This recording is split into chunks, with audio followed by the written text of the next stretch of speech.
Hello students, welcome back to my channel. आज का हमारा टॉपिक है स्टेटमेंट ऑफ पर्पस। शायद ये मैंने ऑफलाइन में आप लोग को नहीं करवाया होगा। ये क्वेश्चन नंबर 4 में मैंने राइटिंग स्किल पार्ट में ए में आता है। ए के अंदर आप लोग को 3 ऑप्शन मिलेंगे: drafting the virtual message, statement of purpose, group discussion. 3 में से एक लिखना होगा आपको। 4 मार्क्स के लिए आएगा। ये स्टेटमेंट ऑफ पर्पस एक्चुअली में होता क्या है, इसको लिखना कैसे है, और कौन से पार्ट के कितने मार्क्स हैं, वो सभी मैं टिप ट्रिक्स जितना भी है इम्पोर्टेंट वो सब मैं इस वीडियो में आपको बताऊंगी। तो जो लोग ने मेरा चैनल सब्सक्राइब किया है, thank you so much. Students, आप अपने फ्रेंड्स लोगों के साथ ये मेरे वीडियोस अगर आपको अच्छे लगते हैं तो शेयर ज़रूर कीजिएगा। 11th स्टैंडर्ड वालों को भी शेयर कीजिएगा ताकि उन लोग को अगले साल जो है इजी हो जाएगा। ठीक है, तो ये जो मैंने क्वेश्चन लिया ये ऑब्वियसली रिलायबल सीरीज़ ही है, बुक ये, जैसे कि मैं हमेशा बताती हूँ। और ये ब्रेनस्टॉर्मिंग, स्टेटमेंट ऑफ पर्पस का ही ब्रेनस्टॉर्मिंग है ना, वो A2 मैंने वो लिया है। आंसर आपके पास होगा, मैं पूरा डिस्कस नहीं करूँगी, पूरा पढ़ने नहीं बैठूँगी, लेकिन कैसे लिखना है और ये होता क्या है वो सब मैं स्टार्ट करती हूँ। स्टेटमेंट ऑफ पर्पस बेसिकली क्या है ना, एप्लीकेशन का ही एक पार्ट है। ओके, ये अभी आप लोग 12th स्टैंडर्ड में हो, अभी हर किसी का अपना अपना सपना होगा, राइट। हर किसी ने सोच लिया होगा कि मैं आगे जाके ये बनूंगा, ये नहीं बनूंगा। उस हिसाब से आप प्रिपरेशन भी कर रहे होंगे कि इतने हाईएस्ट परसेंटेज में लाऊंगा या लाऊंगी तो मुझे ये यूनिवर्सिटी में एडमिशन मिलेगा, या मैं अपना मनपसंद कोर्स कर पाऊंगा या कर पाऊंगी। तो ये स्टेटमेंट ऑफ पर्पस बेसिकली एक टाइप का एप्लीकेशन है आगे के लिए। आगे के लिए आपको किसी यूनिवर्सिटी या इंस्टीट्यूशन में कोई कोर्स के लिए वो एडमिशन लेना हो तो आपको उनको कन्विंस करना पड़ेगा, बताना पड़ेगा कि आप में ऐसा क्या है जो वो लोग आपको एडमिशन दे दें, right. Statement of purpose basically यही है कि आप क्यों ये एप्लीकेशन क्यों लिख रहे हो, आपका पर्पस क्या है, एम क्या है। ठीक है, तो और मैं क्या बता रही थी, अच्छा, तो ये स्टेटमेंट ऑफ पर्पस बेसिकली यही है और कुछ है नहीं। तो इसमें कुछ मेन पॉइंट्स आपको याद रखने हैं। अच्छा, लास्ट ईयर का जो पेपर है ना, आप उठा के देखोगे ना तो उसमें क्लियर मेंशन किया है। मुझे देखिए, अभी मेरे पास हाथ में पेपर नहीं है, लेकिन क्योंकि मैंने बहुत सारे पेपर्स चेक किए थे तो मुझे याद है थोड़ा बहुत लास्ट ईयर का, कि उन लोगों ने क्लियर मेंशन किया था कि 150 वर्ड में आपको 150 वर्ड्स में आपको स्टेटमेंट ऑफ पर्पस लिखना है, और वो जर्नलिज्म के ऊपर आपको लिखना है, आई गेस सो, जितना मुझे याद है, अगर मैं रॉन्ग नहीं हूँ तो। कि आपको जर्नलिज्म में इंटरेस्ट है और आपको पर्टिकुलर कोई कॉलेज का नाम उन्होंने दिया था, उसमें आपको एडमिशन लेना है, तो आपको स्टेटमेंट ऑफ पर्पस लिखना है। तो आप कैसे लिखोगे ऐसा, तो जब भी आप स्टेटमेंट ऑफ पर्पस लिखो ना, कुछ पॉइंट्स आपको दिमाग में रखने हैं, जैसे कि इंट्रोडक्शन कैसा, अपना नाम नंबर वगैरह नहीं। आपको ये चस्का कब से चढ़ा, माना इनफॉर्मल वे में मैंने बात किया कि आपको इसमें शौक कब से चढ़ा, क्या शौक मतलब आपने कैसे पहचाना ये आपका एम है वो। फिर आपने आपकी स्कूलिंग के दरमियान कौन कौन से अचीवमेंट, इस आपका जो शौक है, ये जो हॉबी है उससे रिलेटेड आपके कौन कौन से अचीवमेंट हैं वो मेंशन करने। फिर आपका इंटरेस्ट क्यों है उसी कॉलेज में अप्लाई करने के लिए, या आप क्यों इतना इंटरेस्ट दिखा रहे हो इसी कोर्स को करने के लिए। फिर आपको रीज़न बताना है कि आप वही कॉलेज, वही इंस्टीट्यूशन, वही यूनिवर्सिटी क्यों चूज़ कर रहे हैं। फिर लास्ट में आपको ये भी बताना है कि अगर आप मुझे एडमिशन देते हो अपने कॉलेज में तो उससे मेरी लाइफ में क्या चेंज आएगा, मुझे जो लाइफ में सक्सेसफुल बनना है उसमें आपका क्या योगदान होगा, आपकी यूनिवर्सिटी या जो भी कॉलेज है उससे, या ये कोर्स आपके कॉलेज में करने से मेरी लाइफ में क्या मतलब उसका इम्पैक्ट होगा, वो सब आपको मेंशन करना है। इतना पॉइंट्स आपको याद रखना है, ठीक है। लिखते टाइम ऐसे ही 4 मार्क्स आपको नहीं मिल जाएंगे। अब यहाँ पे उन्होंने क्वेश्चन लिखा है कि you must have decided your aim in life, which institute और university would you like to go for your diploma और ग्रेजुएशन। यहाँ पे उन्होंने क्लियर मेंशन नहीं किया है कि कौन सा एम है वगैरह, यहाँ उन्होंने आपके ऊपर छोड़ दिया है। Write a statement of purpose as a part of your application to the institute और यूनिवर्सिटी। तो हम आंसर से जान जाएंगे कि क्या है क्या नहीं। यहाँ पे एक गर्ल स्टेटमेंट ऑफ पर्पस लिख रही है।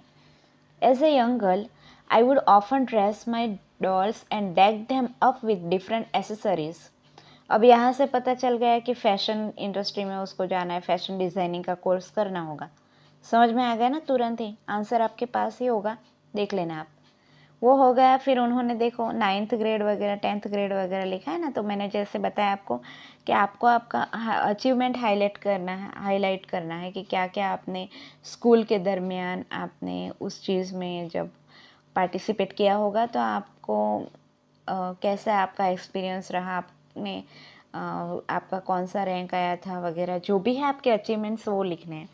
फिर उसके बाद आपको लिखना है कि आप जो है इतना क्यों इंटरेस्ट ले रहे हो उसी मतलब कोर्स करने के लिए। तो क्यों आपने फॉर्मली डिसाइड किया कि मुझे नहीं यही कोर्स करना है करके। तो वो सेकंड पैराग्राफ में देखो, जैसे यहाँ पे दिखाया है, लिखा है कि my family has a conservative fashion sense. माना उतना नहीं है उनके पास, लेकिन but artistic in their choice of outfit. So और उसके बाद उन्होंने लिखा है कि they have been a significant spring of influence to turn my dreams into reality. बोल रहे हैं कि देखिए मेरी फैमिली, इन्होंने ऐसा मेंशन किया है कि मेरी फैमिली में कोई फैशन डिज़ाइनर वगैरह तो नहीं है, कंजर्वेटिव है उनका माइंड फैशन को लेके, लेकिन उन लोग की जो आउटफिट जो कपड़े हैं ना उसकी चॉइस बहुत अच्छी है। तो वहाँ से जो मेरा सपना है ना वो रियलिटी बनने की तरफ और एक कदम बढ़ गया आगे। मुझे मतलब और ज़्यादा उसमें इंटरेस्ट जागने लगा। तो ये सब आपको बताना है वहाँ पे, जब जो भी क्वेश्चन होगा उससे रिलेटेड आपको ऐसा बेसिकली आपको उनको कन्विंस करना है कि आप क्यों वो लोग आपको एडमिशन दे। समझ में आई बात। बेसिकली आपको उनको कन्विंस ही करना है। फिर आप देखिए लास्ट में क्या लिखा है थर्ड पैराग्राफ में कि I truly enjoy designing clothes and its various accessories. I intend to learn everything along with fashion designing because complete knowledge is essential for progress। तो यहाँ पे मैंने जैसे बोला ना, उनको कन्विंस करना है कि उनको रीज़न बताना है कि आप वो उनकी ही कॉलेज या यूनिवर्सिटी क्यों चूज़ कर रहे हो। हाँ, तो यहाँ उन मतलब मीठे मीठे शब्द बोल बोल के मतलब लिख लिख के उनको कन्विंस करना है।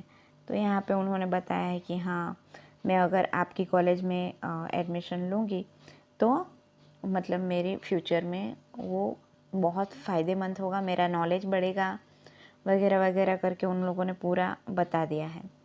ठीक, लास्ट में मैंने बोला था ना आपको कि हाउ मतलब कैसे आपको फ्यूचर में सक्सेस होने के लिए आपकी यूनिवर्सिटी या कॉलेज हेल्पफुल होगी, वो सब उनको बताना है।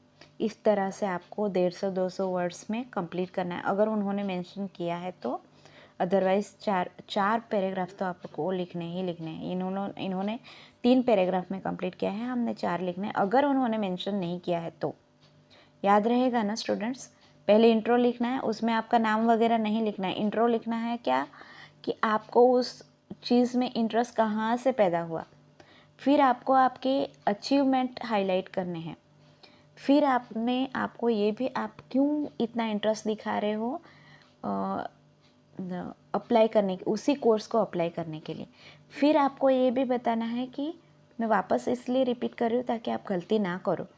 और आपको ये भी बताना है कि वही कॉलेज यूनिवर्सिटी आप क्यों चूज़ कर रहे हो, वो क्यों आपको एडमिशन दे।